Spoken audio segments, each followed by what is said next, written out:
بسم اللہ الرحمن الرحیم۔ سامعین و ناظرین کرام، نم رمال کا جو واقعہ ہے سوشل میڈیا پہ آپ نے وہ سنا ہے، دیکھا بھی ہے۔ اس پر جتنا بھی غم و غصہ کیا جائے وہ کم ہے۔ حالات میں اپنے علاقے یونین کونسل پھگواڑی کی خوبصورت شخصیت جناب قاری شفیق الرحمان ہاشمی صاحب سے وہ سوال کروں گا کہ آپ قرآن و سنت کی روشنی پر بسم اللہ الرحمن الرحیم۔ سب سے پہلے محترم مولانا عباس صاحب آپ کا اور بالخصوص عزت مآب امجد بابا عباس صاحب، آپ نے سب سے پہلے مذکورہ شخص جس کا ذکر آپ نے کیا ہے اس کو کیفر کردار تک پہنچانے کا سب سے پہلا جو قدم تھا، سٹیپ تھا، وہ امجد ارباب صاحب کی وہ کال تھی جو ڈی پی او اور مری انتظامیہ تک پہنچی، اور انہوں نے وقت ضائع کیے بغیر رات کے اندھیرے میں ہی اسے اپنی تحویل میں لیا۔ مجھے بھی صبح 9-10 بجے کے قریب اطلاع پہنچی اس واقعے کی کہ متعلقہ تھانہ جو ہمارا پھگواڑی ہے وہاں پہ دیگر احباب کے ساتھ محترم علماء سمائی صاحب تھے، حافظ انعام صاحب تھے، ابرار صابری صاحب تھے اور راجہ مسعود صاحب تھے۔ ہم وہاں پہ گئے، سن کے یقیناً دکھ ہوا کہ ہمارا خطہ کوثر نبی پاک صلی اللہ علیہ وسلم کے غلاموں کا مذہبی حوالے سے، دینی حوالے سے یہ پورا کوٹوار جانا پہچانا جاتا ہے۔ بات ناموس رسالت مآب صلی اللہ علیہ وسلم کی ہو یا عزت و ناموس اہل بیت اور صحابہ کی ہو تو یہ لوگ اپنی جان دینے سے گریز بھی نہیں کرتے۔ تو ایسے ماحول میں اس طرح کے لوگوں کا سامنے آنا یہ تعجب تھا اور حیرانگی کی بات تھی، اور ہمارے لیے شاک تھا۔ تو بہرحال یہ تازہ خبر تو چند دنوں کی ہے، لیکن مقامی لوگوں کے باتیں سن کے پتہ لگتا ہے کہ وہ کافی عرصہ سے اس طرح کی ایکٹیویٹی اس کی جاری تھی، حتیٰ کہ اس نے اپنے والد کے نماز جنازہ میں بھی شرکت نہیں کی، اور وہ مری میں کہیں جمعہ نہیں پڑھتا تھا۔ جمعہ پڑھنے کے لیے خصوصی گاڑی کے ذریعے وہ راولپنڈی کسی جگہ پہ آتا تھا اور یہاں سے جمعہ پڑھ کے واپس پھگواڑی چلا جاتا تھا۔ ایک تو یہ بات ثابت ہوتی ہے کہ یقیناً اس کی پشت پناہی کوئی ایسی تنظیم جس کے عقیدے کا اس نے اظہار بہت دیر کے بعد کیا ہے۔ جہاں تک آپ کے سوال کا تعلق ہے، سب سے پہلے تو اس واقعے کی ہم مذمت کرتے ہیں، اور وہ تمام افراد بالخصوص امجد ارباب عباسی صاحب نے فوری طور پہ اس کا جو ایکشن لیا ہے انہیں ہم خراج تحسین پیش کرتے ہیں۔ تھانے سے لے کے اور آخری فیصلہ اس کا ضلع بدر ہونے کا، اس سلسلے میں ضلع انتظامیہ بھی خراج تحسین کے لائق ہے۔ انہوں نے وقت ضائع نہیں کیا، فوراً ایکشن لیا۔ تو بالخصوص جن لوگوں نے اس سلسلے میں کاوشیں کی ہیں وہ سارے خراج تحسین کے لائق ہیں۔ وہ آڈیو میں نے سنی ہے محترم الماس عباسی صاحب جو نمبر 1 سے تعلق رکھتے ہیں، جس میں ان کا مکالمہ ہے الماس عباسی صاحب کا اور اس مذکورہ شخص کا، اجمل فاضل کا۔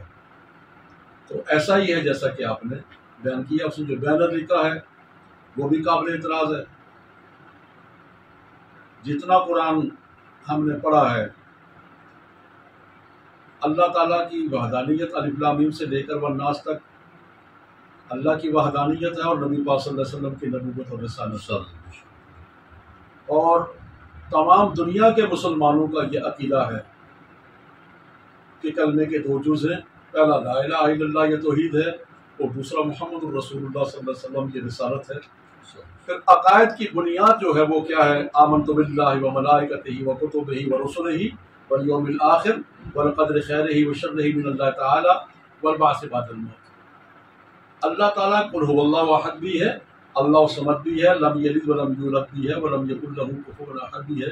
قرآن پاک میں لا الہ الا انت سبحانک انی کنت من الظالمین کو کے الفاظ تو آئے ہیں، لیکن لا الہ الا اللہ کہیں قرآن پاک میں موجود نہیں ہے۔